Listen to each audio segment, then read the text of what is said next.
Welcome back to Open Line tonight. We are talking about what should Tennessee do about honoring Nathan Bedford Forrest. Should that proclamation on July 13th and making it Nathan Bedford Forrest Day continue? Should the statue remain up in the Capitol?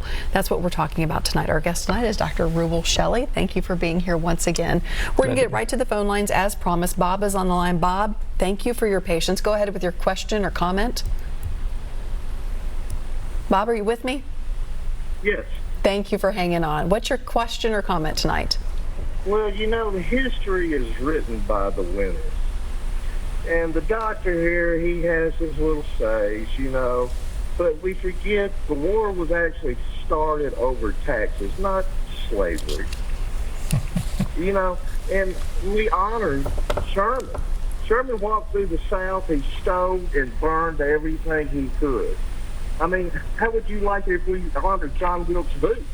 Hey, doctor, how would you like it if we put a train over there at Lincoln and lifted his ass up and towed him off somewhere we couldn't see no? Now, Bob, you violated what I said. I said you cannot call in and use language that you would not use in front of a child. And you use that word in front of a child, I would be disappointed in you. So I'm going to cut you off there. Well, I'm going to let you respond to Bob's let's talk to Bob's passion. issue. Yes. Yeah. I get the passion, but the facts are wrong. The Civil War was not fought about taxes. A lot of people like to say this. A lot of people like to say that the issue in the Civil War was economics. It was to the degree that Southern economy was built on slavery.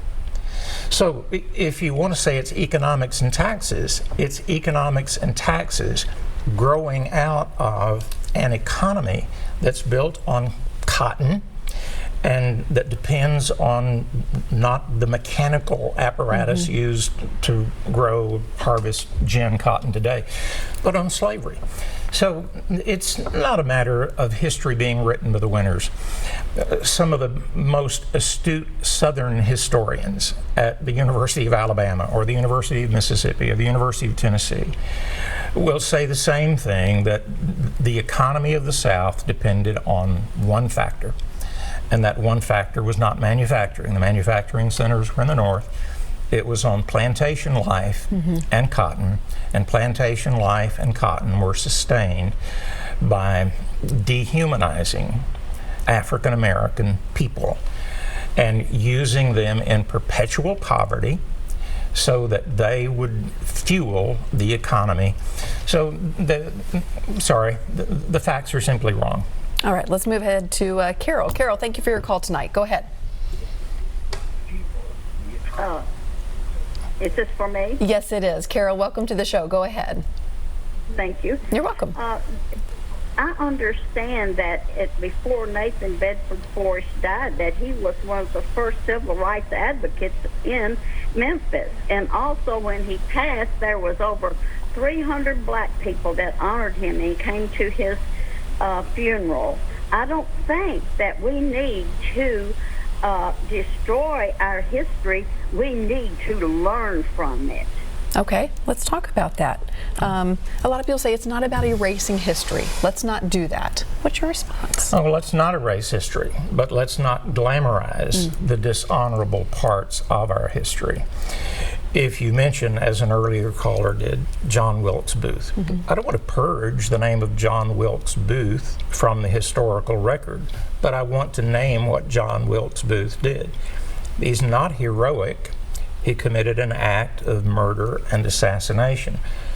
I don't want to purge the name of Nathan Bedford Forrest, but I do not want to support the naming of a day in his honor for the state of Tennessee, because his life was built around things that are dishonorable. I mentioned earlier the point the caller made about reports of his conversion late in life. I hope the reports are true. The reports are not historically well documented.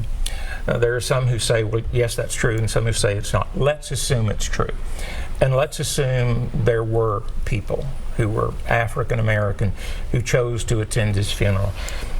That's wonderful, and I hope that speaks to the fact of a genuine conversion and what people saw in him in the last 2 or 3 years of his life. But that's not the issue we're discussing. The issue we're discussing is General Nathan Bedford Forrest in a Confederate uniform, leading Confederate charges, and a life up to that point where his position actually of being an officer in the Confederate Army was generated out of his slave trading. So again, if a person is converted as Augustine was, we'll do a little bit of church history.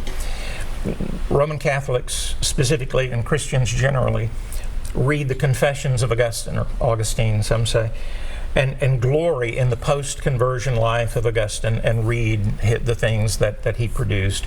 Nathan Bedford Forrest did not have that long a period of time to produce that positive work. What we don't honor Augustine for is his pre-conversion life, that he confesses in the Confessions, a life of immorality, in his case specifically, life with a prostitute and immorality. So Nathan Bedford Forrest and the memorializing of him in Tennessee history is not for his funeral, is not for the last 2 or 3 years where he gave a fortune to educate children, black children, or to raise people from poverty. His history that is commemorated is that of a leader of the Confederate armies fighting to preserve slavery out of a background of being enriched by slave trading. And that is morally a very different issue than, but didn't he at the end of his life express some regret? I hope so, and I hope that it was genuine. Aside or alongside this Nathan Bedford Forrest controversy, let's talk about the broader scope with people who still want to fly that Confederate flag, with the different statues that are up across the southern part of this country of different Confederate generals. There has been one side, typically the black side says this is extremely hurtful. This was built on the backs of dehumanizing people. But then on the other side, you have people that say this is our history and we don't want to change. Why can't this side seem to hear what this side, or care what this side says? Because normally in a family, if I said, you have really hurt me, if you cared about me, you would think about it. You may apologize. You may hopefully stop what you're doing. And you would bring up some artifact of the past out of that hurt. But there just seems to not be a care. Yeah, I've tried to think of a parallel to that, and I'm not sure I have a perfect one, but suppose anyone suggested that in the ground in front of the United Nations building in New York, a statue be erected to Osama bin Laden. I don't think there's any American who would say, well, some people think he did a great thing.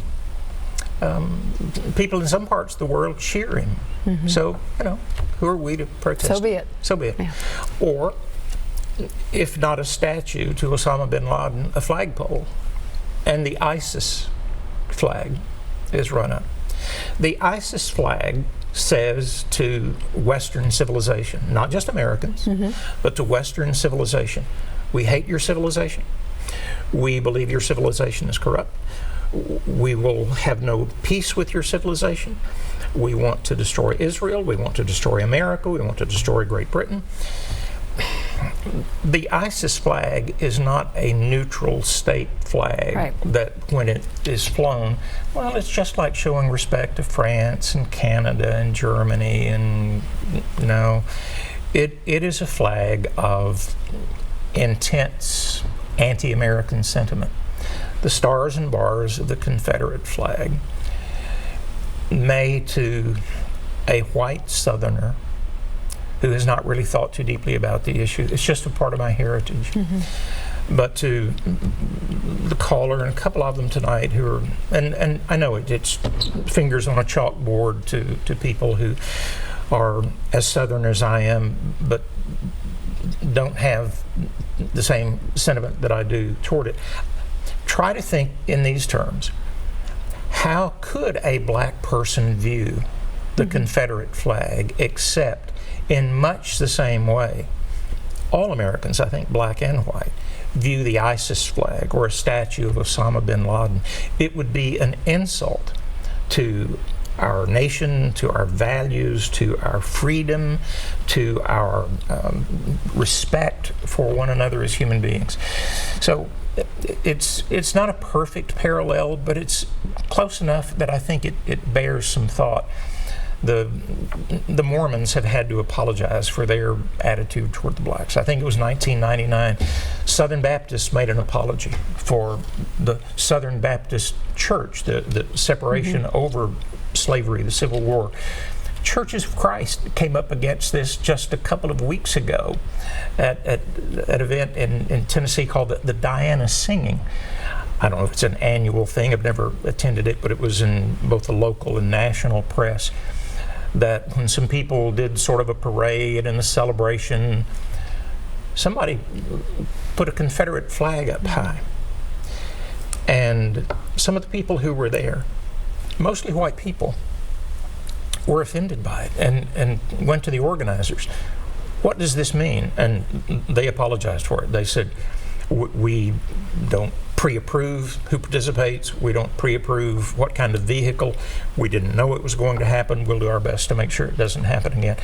All of us look back, even in our church histories, and we say there are things with regard to slavery, the dehumanization of African American people, that we look back with a sense of shame, and we are determined in the present time not to perpetuate the memorabilia, the flag, the statues, to celebrate and honor something that can only be viewed as dishonorable. That's the issue with Nathan Bedford Forrest. It's certainly not personal. I have family lore with a family member who fought for the Confederacy. So it's not a matter of wanting to erase history. It's a matter of saying there's some things in history that are worth memorializing and honoring, and there are others that you look at them and you have to name them for what they were. Yeah. Let's try to take one more phone call, but we have to take a break. Mary, you are on the line. Again, thank you for your patience. Go ahead with your comment or question. Yes.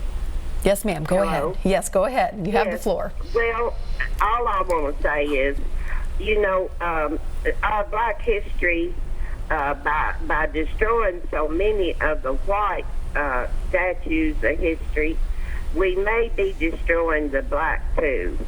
And I want my grandchildren to grow up knowing about hardship that we went through. They need to know that. And the black people have done some wonderful things in our history that they might not get to know about if they get rid of all the statues and want to say, well, we're going to start all over again. Well, we can't. It's our history that's what makes us who we are. All right, Mary, thank you for your call tonight. Appreciate it. On that note, we're going to take a real quick break. We have a few more callers to get to. We're going to try to do that over the next 20 minutes, so stay with us.